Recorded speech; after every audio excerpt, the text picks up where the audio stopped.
Dear participants, today you are celebrating a milestone in the history of your country. Enshrining the Slovenian Sign Language and the language of the deaf-blind in the Constitution of Slovenia is a key step forward in building a truly inclusive society.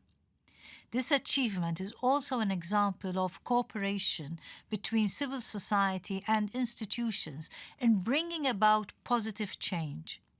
In March, the European Commission presented the strategy for the rights of persons with disabilities.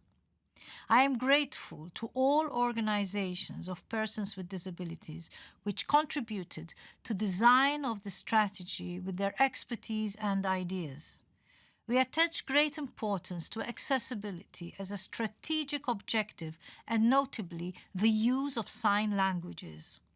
Because accessibility is an enabler of rights, autonomy and equality.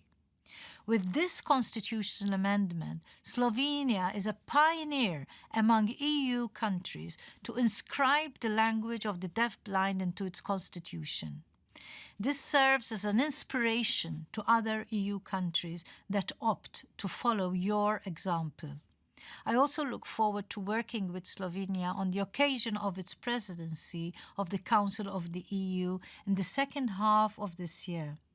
Breaking down barriers and ensuring equal access and true inclusion will require a strong commitment from all member states and a continued partnership with civil society organizations and persons with disabilities.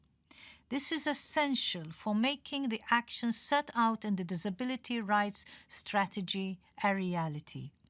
Only by joining forces can we build a union of equality for all.